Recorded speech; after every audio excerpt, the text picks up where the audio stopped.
அதுக்கப்புறம் அவங்க ஊழிய பாதை செய்தாங்க. ஆனா எங்க வீட்டுக்காரர் எங்க ஊழியக்காரர் எங்க பாஸ்டர் எங்களுக்கு கிடைத்த துணையில அவர் சரித்திரம் மகாபயங்கர்.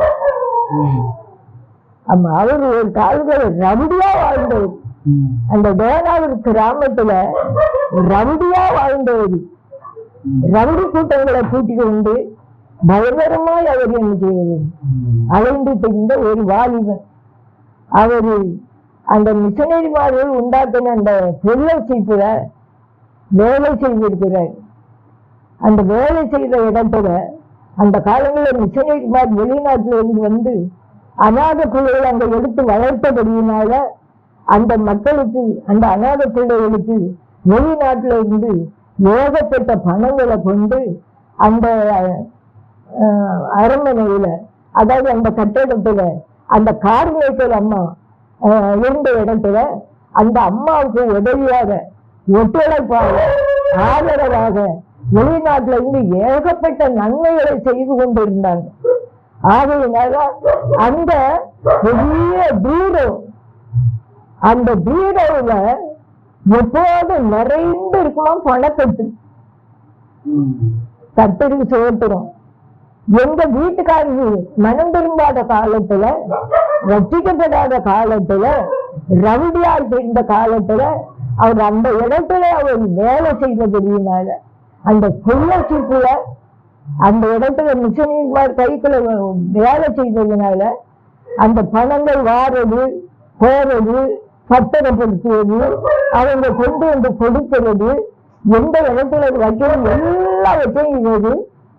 அவர் ரவுடியா இருந்தபடினால அவ்வளத்தையும் நோட் பண்ணி இருக்கிறார், ஆராய்ச்சி பண்ணி இருக்கிறார். அவர் அந்த வேலை செய்தாலும் அவருடைய எண்ணங்களும் சிந்தனைகளும் எல்லாமே, அவர் ஒரு பயங்கரமான ஒரு கொள்ளக்காரனா இருந்திருக்காரு. அவருக்கு முழுவதும் அந்த பணப்பெட்டியில தான் கண்ணு, அந்த பீரோவில தான் அவருக்கு சிந்தனை பூரா.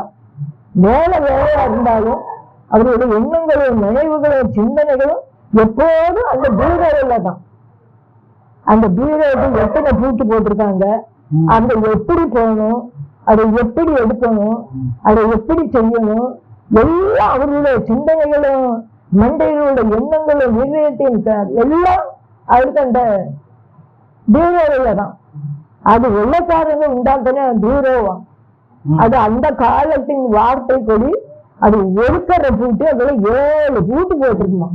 7 பூட்டு, 1 2 இல்ல. அந்த பீரோவும் ஒருக்கரை பீரோ, அதாவது வார்ப்புல செய்யப்பட்டது.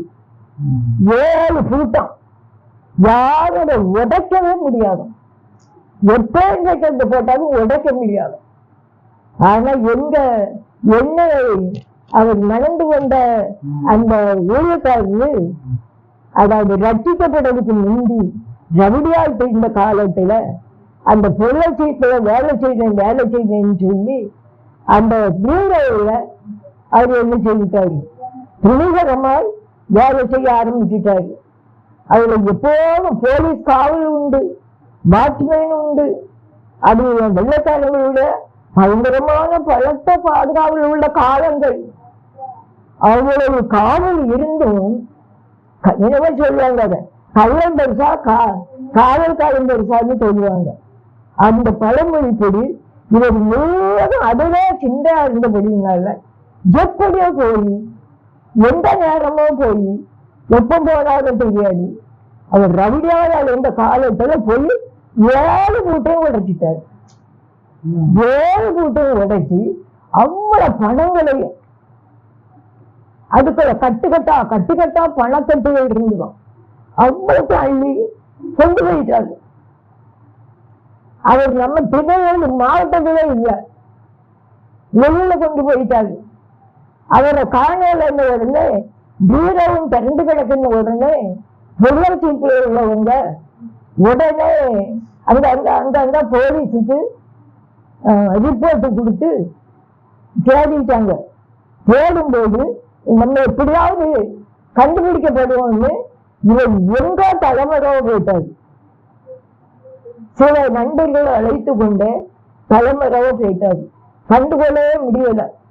திருநெல்வேலி மாவட்டத்தில் எங்கெல்லாம் போலீஸ் ஸ்டேஷன் உண்டுமோ அவ்வளவு போலீஸுக்காரங்களும் மகா பிரயாசம் போயிட்டு அவங்க காடு எடுத்து தேடி மட்டும் தேடி இருக்காங்க. கண்டுகொள்ளவே முடியலையாம். கடைசியாக அந்த எங்க வீட்டுக்காரர்களோட அம்மா, நான் இனி அவியோட மாமியார் தானே சொல்லணும், எங்க மாமியார் கண்ணீரோட அழுவாங்க. என் மகனை 2-3 நாளா காணலையே, எவ்வளோ வேலைக்கு போனாங்க, அங்க உள்ளவங்க எல்லாம் கேளுதாங்க, எங்க போனாலும் யாரும் வெட்டி கொண்டுட்டாங்களோ, அவன் மனம் திரும்பல, ரசிக்கப்படலையே, இன்னும் அவன் ஏசப்பா பிள்ளை அவளையே, ஏசப்பா என் பிள்ளை எப்படியாவது உயிரோடு என்ன செய்யுங்க கொண்டு வந்திருந்தப்பா அப்படின்னு அவர்களோட அம்மா வீட்டை கதவை பூட்டி போட்டுக்கிட்டு, அவங்க வீட்டுல கதவை பூட்டி போட்டுக்கிட்டு கண்ணீரோட அழுவாங்களாம். மாமியார் இருந்த வீட்டுல, அது வேற வீடு. ஆமா, எங்க மாமியாரு மகனை நம்பவே இல்லை, அவன் ரவுடியா அழுதான் அப்படின்னு நம்பவே இல்லை. சொந்தக்காரங்களும் வீட்டுல சேராதவங்க அவங்க காட்டுவாக்கில் அடிச்சு விரட்டு அப்படின்னு சொல்லி வீட்டுலயே இடம் கொடுக்க விடாம அடிட்டாங்க. அதனால அந்த அம்மா வீட்டை பூட்டி போட்டுக்கிட்டு கண்ணீரோட அழுணும், அந்த தெய்வத்தை நோக்கியே அழுணும். அந்த கண்ணீரை தெய்வம் பார்த்தாரு, அந்த கண்ணீரை தெய்வம் கண்டாரு. கடைசியில போலீஸ்காரங்களெல்லாம் தேடுங்க பிறகு கண்டுபிடிக்க முடியல. அந்த பொள்ளச்சீப்புக்கு தலைமையா இருந்த கார்மேய்கள் அம்மா, ஏசப்பா அந்த களவு பண்ணின மனுஷனை எப்படியாவது சந்திக்கணும், ஏசு பிள்ளையா மாற்றணும் அப்படின்னு அந்த அம்மாவும் அதிகமா ஜெபித்தார்களாம். அந்த அம்மாவுடைய ஜெபமும் இவருடைய அம்மாவுடைய கண்ணீரும் பரலோகத்துல போய் எட்டினது. இயேசு கிறிஸ்துவாகிய தெய்வம் அற்புதங்களை செய்தவர் அல்லவா, அதிசயங்களை செய்கிறவர் அல்லவா. நான் அனுபவங்களோடு சொல்லுகிறேன், புஸ்தக பாடம் இல்லை. அந்த சமயத்துல அந்த காலகட்டத்துல ஒரு வெளிநாட்டுல இருந்து ஒரு ஊழியக்காரர் இருந்து பாளையங்கோட்டையில பிரசங்கம் பண்ணினாராம். அந்த பிரசங்கத்துக்கு இவர் எங்கேயோ தலைமறைவா இருந்தவர், அவர் பிரசுரனை கூட்டிக்கிட்டு அங்க போனாராம். நைட்ல அந்த பிரசங்கத்தையும் பார்ப்போமே, அந்த மனுஷனையும் பார்ப்போமே அப்படின்னு அங்க போனாராம். அவரையும் பார்க்கணும், அந்த பிரசங்கத்தையும் கேட்டு பார்க்கணும். அது அன்னைக்கு கட்டராட்டாங்க கொண்டு போயிருக்காரு. அந்த பிரசங்கம் நேரம் முழுவதும் இவருக்கு தானோ. அன்னைக்கு அவர் மனம் திரும்பிதான் வந்திருக்காரு, அன்னைக்கு அவர் ரசிக்கப்பட்டுதான் வந்திருக்காரு. நேரம் அந்த பொள்ளச்சிப்புல கார்மிகெல்லாம் அம்மா கிட்டதான் போனாரு. மனம் திரும்பின உடனே கர்த்தராகிய தெய்வம் கண்டித்த உடனே குற்ற உணர்வு வந்துச்சு, பாவ உணர்வு உண்டாயிட்டு. ஏசு அந்த மனுஷனை திருப்பிட்டாரு. மேலே மனம் திரும்பின உடனே, ஏசப்பா தொட்ட உடனே பாவ உணர்வு வந்துட்டு நேர அந்த கார்மிகள் அம்மா கிட்ட தான் போனாங்க. அந்த பொள்ளச்சிப்புக்கு தலைவியாகிய அந்த அம்மா கிட்டதெல்லாம் போனாங்க. அந்த அம்மாவும் அந்த மனுஷன் எப்ப திரும்பி வருவான்னு அது அவரோட தெய்வத்தை நோக்கி தெரிச்சுக்கிட்டு இருக்கு. நேரம் அந்த அம்மா கிட்ட போய் கால்மாட்டுல போய் தொட்டு, அம்மா நான் தான் என்ன செய்வேன், நான் தான்மா பணங்கள்லாம் திரும்பிட்டு போனேன், மன்னிச்சுக்கிடுங்கம்மா அப்படின்னு மன்னிச்சு கேட்டாங்களாம். உண்மையான ஒரு லட்சியம். அந்த அம்மாவுக்கு தாங்க முடியலையா, அந்த அம்மாவுக்கு சந்தோஷம். அந்த அம்மா கடவுள்கிட்டதுக்குள்ள போயிடுச்சு இல்ல, ஒரு விளையாடப்பட்ட ஆட்டுமா என்ன செய்துச்சு. ரம்பியா அலைந்த, கொள்ள கூட்டத்துக்கு தலைவனா அலைந்த இப்படிப்பட்ட பயங்கரமான பாவிய கட்ட ரச்சிட்டுட்டாரு, பதவியத்துக்கு பிள்ளை மாத்திட்டாரு அப்படின்னு அந்த அம்மாவுக்கு ஆச்சரியம் தாங்க முடியாம அப்பா நான் மன்னிச்சுட்டேன்யா, உன்னை மன்னிச்சுட்டேன். ஆனா போலீஸ் ஸ்டேஷன்ல உனக்கு எழுத்து இருக்கு, அந்த எழுத்து அழியணும். அதனால நீ முக்கியமான இடத்துலயும் கொஞ்சம் மன்னிப்பு கேட்கணும் அப்படின்னு அந்த அம்மா சொல்லியிருக்காங்க. அப்போ இவங்க போலீஸ் ஸ்டேஷனுக்கு போயிருக்காங்க, திருக்கரங்குடின்னு நினைக்கிறேன். அது முக்கியமான ஸ்டேஷன், இப்பவும் முக்கியமானதா, அப்போ ரொம்ப முக்கியமானதா இருந்துச்சு. ஆமா, அங்க போய் எப்படியாவது அங்க போய் மன்னிப்பு கேட்டு அந்த ரிப்போர்ட்டை அழிக்கணும்னு போனவளாம். போகும்போது போலீஸ் படம் வந்துகிட்டு இருக்கான். இவங்க அங்க போய் மன்னிப்பு கேட்க அந்த ரிப்போர்ட்டை அழிக்கணும்னு இவங்க போறாங்களாம். அங்க இருந்து போலீஸ் வேன் வந்துகிட்டு இருக்கான். இவங்களை தேடி வந்துகிட்டு இருக்கான். அதுல போலீஸ், எஸ், பெரிய பெரிய அதிகாரிகள் எல்லாம் அதுல இருக்காங்களாம். அந்த இவாள் இந்த முக்கியமான இடத்துல மன்னிப்பு கேட்டாக்க ஒரு தைரியம் வந்துச்சு. அந்த வேலை அமைச்சு வணக்கம் செலுத்தினவரும். ஆமா, வேலை அமைச்சு வணக்கம் செலுத்தினவரும். ஏன்னா ஆண்டவர் ரட்சித்த உடனே ஒரு தைரியம் உண்டு. அதை கூட மன்னிப்பு கேட்கக்கூடிய இடத்துலயும் முக்கியமான இடத்துலயும் இருந்துச்சு வச்சு சமாதானம் ஆகியாச்சு. அந்த ஒரு கட்ட இல்லா அதிசயமானவர் அந்த மன்னிப்பு கொடுத்து அந்த வேலை கைய காட்டி அவங்களுக்கு வணக்கம் செலுத்தின உடனே அந்த முக்கியமான இசைக்கு கோபம் தான் வந்துடும். நம்ம வேலை ஒருத்தனை அமர்த்தது கிடையாது, அது எந்த கவுடி அப்படின்னு அவங்களுக்கு கோபம் தான் வந்துடும். அவங்க உலகப்புற ஆட்கள். அதனால அவங்களுக்கு கோபம் தான் வந்துருக்கு. அந்த ஐயா தயவு செய்து மன்னிச்சுட்டீங்க, நான் தான் அந்த வெள்ளச்சிக்குல திருடுனேன், நான் இப்ப சரண்டர் ஆகுறேன் அப்படின்னு மன்னிச்சு விடுறேன்.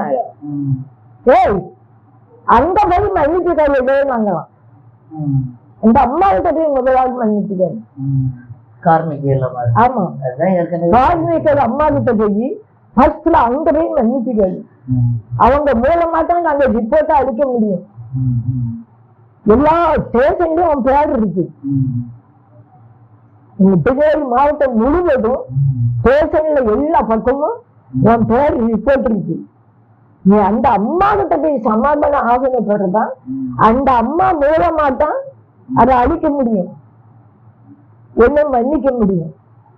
ஆனா அவங்களுக்குள்ளயே ஒரு அதிர்ச்சி தான், வேனுக்குள்ளயே போலீஸுக்கு எல்லாருக்கும் ஒரு அதிர்ச்சியா தான். இவ்வளவு நாளும் தேடாத ஒரு மனுஷனை இயேசு சந்தித்த உடனே வாலண்டரியா போய் சரணடைகிறார். அந்த ஒரு நேர வேனுக்குள்ளே வந்து அந்த கார்மிகள் அம்மா எல்லாரும் பார்த்து வச்சிருக்கு, சமாதானம் ஆகி அந்த அம்மா சொல்லி எல்லா பக்கமும் உள்ள ரிப்போர்ட்டை அழிச்சிட்டாங்க. எல்லாருமே எல்லாம் அழிக்கப்பட்டு ஆண்டவர் ஏற்கனவே அதை மன்னிச்சுட்டாரு, அதை அழிச்சுட்டாரு, மன்னிச்சாச்சு. இந்த உலகத்தில் உள்ள குற்றவாளிங்க அன்றைக்குதான் அழிக்கப்பட்டது. அப்படிப்பட்ட ரவுடியா இருந்த மனுஷன் மனம் திரும்பி ரசிக்கப்பட்டு 18 வருஷம் ஊழியத்தை செய்து 31வது வயசுல என்னைய தேடி வந்து அவர் என்ன அவருக்கு துணையாக என்ன செய்தார், தெரிந்தார். இந்த திருமணம் ரொம்ப சேஷமானது, ஆச்சரியமானது. நானும் அதுக்கு வீடு விளைக்காலும் ஒண்ணு விளைக்காலும் பரவாயில்லன்னு சம்மதிக்கு ஒப்பு கொடுத்தேன். ஆமா, என்னாண்டு வந்த உடனே எங்க வீட்டுக்காரங்களோட வந்த உடனே எங்க மாமியாருக்கு இந்த சந்தோஷம் தாங்க முடியாது. நம்ம மறுபடி குடும்பமா ஆகுவான்னு நினைச்சே பார்க்கல. கல்யாணம் பண்ணக்கூடிய அந்த எந்த ஒரு சோர்ஸும் இல்ல, அந்த அளவுக்கு எங்க போவானோ எனக்கு ஆகுவானோ தெரியாது அப்படின்னு நம்பிக்கை இல்லாம உங்க திருமணம் வந்துட்டு விசுவாச திருமணம், ஆவிக்குரிய திருமணம் வந்து சீர்சைக்காரங்கெல்லாம் அவங்க எதிர்பார்த்து இருந்தாங்க நம்ம கோயில வச்சு கல்யாணம் முடிப்பாருன்னு. ஆனா எங்க வீட்டையா வந்து அந்த இனி உள்ள காலங்கள்ல நானும் மனம் திரும்பி யோசிப்பிள்ளை ஆகிட்டேன். எனக்கு கிடைக்கிற துணையும் மனம் திரும்பி ரட்சிக்கப்பட்ட ஆவிக்குரிய பிள்ளை. ஆகையினால் எனக்கு திருமணமே வித்தியாசமா இருக்கணும், மற்ற மக்களை போல இருக்கக்கூடாது அப்படின்னு சிஎஸ்ஐல இருந்த ஆளு சிஎஸ்ஐ திருமணத்துக்கு ஒப்பு கொடுக்கல. சிஎஸ்ஐ திருமணத்துக்கு ஒப்பு கொடுக்காம அந்த காலத்துல பாஸ்டர்மாரா இருந்த சபை ஆவிக்குரிய சபையை நடத்தி கொண்டிருந்த ஒரு பாஸ்டரை கூப்பிட்டு வீட்டுல பந்தல் போட்டு வீட்டுல வச்சு திருமணத்தை நோட்டீஸ் அடிச்சு திருமண கார்டெல்லாம் அடிச்சு, எங்க திருமண கார்டு அது 70 வருஷம் கிட்ட ஆகுது, இன்னொரு கார்டு இருக்கு, எங்கேயோ கார்டு இருக்கு. திருமண கார்டு அடிச்சு சொந்த பந்தங்களுக்கெல்லாம் கொடுத்து வீட்டுல பந்தல் போட்டு நிறைய ஆவிக்குரிய மக்கள் வந்துருந்தாங்க. சிஎஸ்ஐக்காரங்க அன்னைக்கு எதிர்ப்பு, அவங்க கல்யாணத்துக்கு ஒருத்தர் போவாதுங்க அப்படின்னு பயங்கரமான தடை. ஆனால் ஏகப்பட்ட கட்டுரை பிள்ளைகள் வந்திருந்தாங்க. ஆச்சரியமா இருந்தது. கிறிஸ்தவ சபையில உள்ளவங்க எல்லாம் சிஎஸ்ஐக்காரங்க வேதக்காரங்க எல்லாம் அங்கங்க நின்று பார்த்தாங்க. அவங்களுக்கு பந்தலுக்குள்ள உள்ள வர விருப்பம் இல்லை. ஏன்னா நம்ம சபை சட்ட திட்டத்துக்கு விரோதமாவே முடிக்காம. ஆனா எங்க வீட்டுக்காரங்களுக்கோ அவங்கள வித்தியாசமாவே கல்யாணத்தையே முடிச்சிடும் அப்படின்னு ஒரு வைராக்கியத்தோடு கூட கேரளா பக்கம் உள்ள ஒரு பாஸ்டரை கூப்பிட்டு ஒரு ஊழியக்காரரை கூப்பிட்டு, அவர் நல்ல அனுபவம் உள்ள ஊழியக்காரர், அவரை கூப்பிட்டு வீட்டுல வச்சு திருமணம் நடந்து திருமணம் ஆச்சரியமா அதிசயமா எனக்கு நல்ல முறையில் நடந்தது. அவ்விதமாக எங்களை குடும்பமாக கர்த்தர் அதிசயமாக இணைத்தார், ஆச்சரியமாக இணைத்தார். ஆனா அந்த நாட்கள்ல சபை ஊழியமாக இவர் செய்யல. அவரு சுவிசேஷ ஊழியக்காரனாய் அவர் ஊழியம் செய்துகிட்டு இருந்தார். கல்யாணம் முடிச்சு ஒரு 2 வருஷத்துக்கு பிறகுதான் சபை ஊழியமாக கர்த்தர் நடத்தினார். சபை ஊழியமாக இருந்த பிறகு முதல்ல எந்த சபையில நீங்க ஊழியம் செய்வீங்க? முதலாவது வீட்டுல கூட்டம் நடந்தது. வீட்டுல கூட்டம் நடந்தது. அந்த நாட்கள்ல நிறைய ஸ்தாபகர்கள், அந்த ஸ்தாபனங்களை நடத்தின மக்கள் எல்லாம் அநேக, இவர் ஒரு நல்ல ஊழியக்காரனா இருக்காரு, இவர் சாட்சி இருந்த பிரயோஜனமா இருக்கும் அப்படி அநேகர் காத்திருந்தாங்க. ஆனால் அந்த ஆரம்ப காலத்துல கேரளா பக்கம், அதாவது கடமலை கொண்டு எந்த இடத்துல ஜான்ரோஸ் பாஸ்டர் அவர்கள் அவங்க ஆரம்ப கால ஊழியம் அவர்களுக்கு, அந்த ஆரம்ப கால ஊழியத்துல இவர்களை கேள்விப்பட்டு எப்படியாவது நம்ம ஐக்கியத்துக்குள்ள அவரை கொண்டு வந்துடணும் அப்படி என்றால் முயற்சி பண்ணி பிரயாசப்பட்டு ஜெயித்து இருக்கிறார். ஊர்ல இருக்கிற இந்த ஊழியக்காரரை கேள்விப்பட்டு எப்படியாவது எங்க கூட இணைக்கணும்னு அவர் ஜெயிச்சிருக்காரு. கேள்விப்பட்டுருவாங்கல்ல, அந்த கேள்விப்பட்டு அதற்காக அதிகம் ஜெயிச்சிருக்காரு. அது எத்தனையோ சாதகமா காத்திருந்தாங்க. அதனால அவர் இதை கேள்விப்பட்டு அது அனுபவங்களும் சாட்சிகளும் ரொம்ப விசேஷமா இருக்க. நம்ம ஊழியமோ ஆரம்ப ஊழியம், இவர் நம்மளோட வந்து சேர்ந்தா ரொம்ப பிரயோஜனமா இருக்கும் அப்படின்னு இவர் மேல கண்ணு வச்சு இவரை சேர்த்துக்காரு தன்னோட. அப்போ அது பூரண சுவிசேஷ சபை, பூரண சுவிசேஷ பெந்தகோஸ்தே சபை. ஜான்ரோஸ் அவங்க. ஆமா, கல்யாணம் முடிஞ்ச ஆரம்பத்துல அந்த சபையில தான் நாங்க குடும்பமா இணைக்கப்பட்டோம். ஆரம்பமே. அதுக்கப்புறமா 55 வருஷத்துக்கு மேல இருக்கும். அவ்வளவு காலமும் அந்த ஐக்கியத்துல இருந்து ஊழியத்தை செய்தோம்.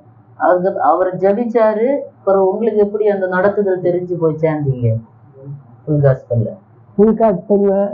அதுதான் என்னிடம் கத்திரிக்காவ என்ன நாளும் வந்தா அதை சரிக்கணும் கொடுக்கணும். ஆண்டவன் மேல அளவு இல்லாத அன்பு தந்ததுனால நம்ம வீட்டுக்காரர் எந்த ஐக்கியத்துல இருக்காரோ நம்மளும் அதோடு கூட ஒத்துழைப்பா முடிஞ்ச அளவுக்கு என்ன செய்யணும். அப்பவே சேர்ந்துட்டீங்க. ஆனா அந்த ஐக்கியத்துல போய் சேரதுக்கு முந்தி அந்த சுவிசேஷ ஊழியத்தை அவர் செய்யும் போது நான் கல்யாணம் பண்ணி போகும் என்னையும் சில இடங்களுக்கு கூட்டிட்டு போயிருக்காரு. ஆமா, அவர் ஊழியம் செய்த இடத்துல என்னை பாட்டு பாட வைத்தாரு. ஆமா, நீங்க நல்லா பாட்டு பாடிங்கன்னு கேள்விப்பட்டேன். ஆமா, எனக்கு மனம் திரும்பின உடனே எனக்கு பாட்டு வர்றத கட்டுங்க அருமையா தந்துங்காரு. அருமையா பாடுவேன். அப்போ ஊழியத்துக்கு ரொம்ப பிரயோஜனமா இருந்து அந்த காலகட்டத்திலே. அப்பவுமே இந்த சபை ஊழியத்துக்குள்ள வாழ்ந்துக்கு முந்தையே எங்க வீட்டுக்காரரு என்ன செய்துட்டாங்க, அவங்க ஊழியம் செய்துக்கிட்டா இருந்ததுனால அவங்க நான் கல்யாணம் முடிஞ்ச உடனே அவங்க இந்த சுவிசேஷ ஊழியத்துக்கு என்னையும் கூட்டிட்டு போவாங்க. ஆமா, அந்த இடங்கள்ல அவங்க பிரசங்க பீடத்துல நின்றுகிட்டு என்னைய பாட வைப்பாங்க. அவங்க பக்கத்துல நிற்பாங்க, நான் பாடுவேன். அருமையா பாடுவேன். அந்த பாட்டு அவங்களுக்கே கேட்டு ரொம்ப விரும்பி பாடின பாட்டு ஏதாவது அந்த காலத்துல அந்த ஊழியத்துக்கு வந்த புதுசுல உங்களுக்கு ஆண்டவருக்கு இருந்த தொடர்பு அந்த இதுல அப்போ பழைய பாட்டு ஏதாவது ஞாபகத்துக்குள்ள இல்ல. பழைய காலத்து பாட்டு அருமையா பாடுவேன். எனக்கே தாங்க முடியாதுடா, அவ்வளவு அருமையா பாடு. அதுக்கப்புறம் அந்த ஃப்ரீ காஸ்பல்ல சேர்ந்து அதுக்கப்புறம் ஊழியர்கள் எப்படி ஊழியம் செய்த அவங்கதான் அதிகம் போவாங்க. அதுக்கு பிறகு அது வருஷமே வயிற்றுல குழந்தை வந்தாச்சு. அது வருஷமே குழந்தை வந்தாச்சு. அவங்க உடனே என்ன செய்துட்டாங்க, நீ பிள்ளைய பெட்டி எடுத்து பிள்ளைக்கு ஊழியம் செய்யும், அதே ஊழியம் தான் அப்படின்னு அவங்க வெளியில அதிகமா வெளி ஊழியத்துக்கு அதிகமா கிளம்பிட்டாங்க. வெளி ஊழியத்துக்குலாம் அதிகம் போவாங்க.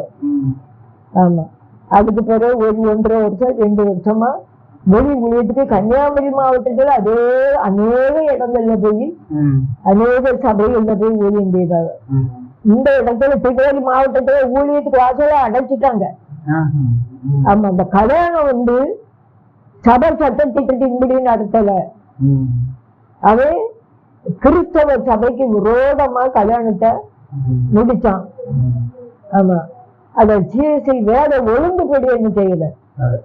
ஆமா, வேற சட்டத்திட்டத்தின்படி அவன் இங்க கல்யாணத்தை நடத்தல.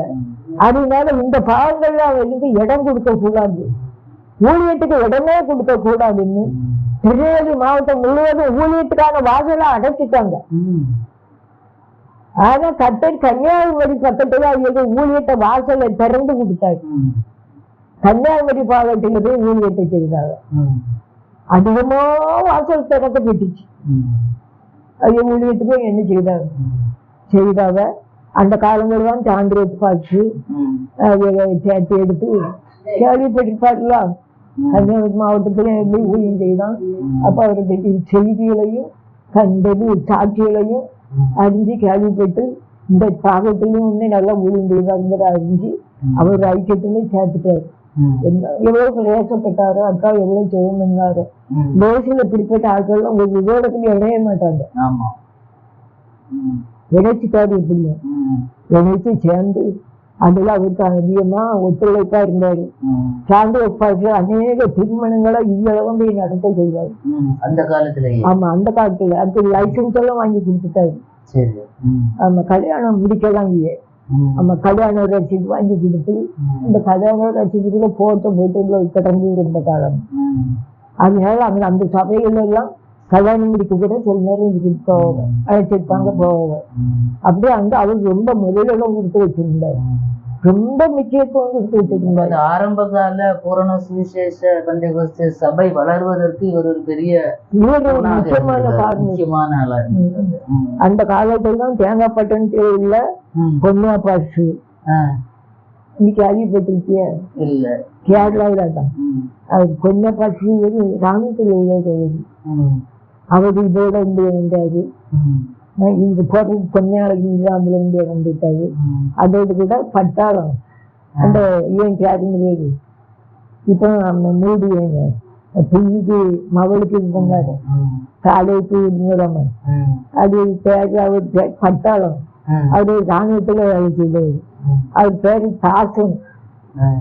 ஆமா சாசன். அவர் பட்டாளத்துல வேலை செய்துக்கிட்டு இருந்தாரு.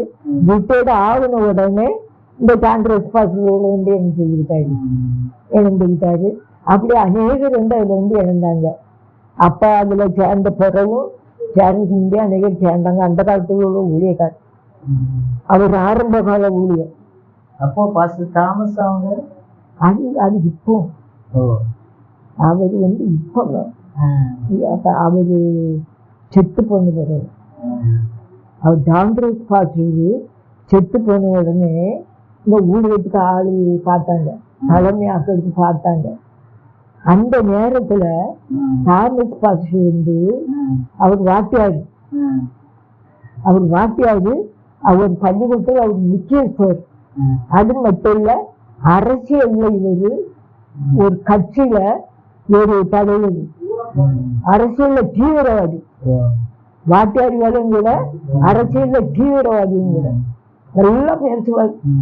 அப்படிப்பட்ட காலங்கள். ஆனா அவர் மனம் திரும்பணும்னு சாமியல் பாட்டு, அந்த பாட்டு, இந்த பாட்டு அநேகர் ஜோமினி இருக்காங்க அங்க உள்ளவங்க.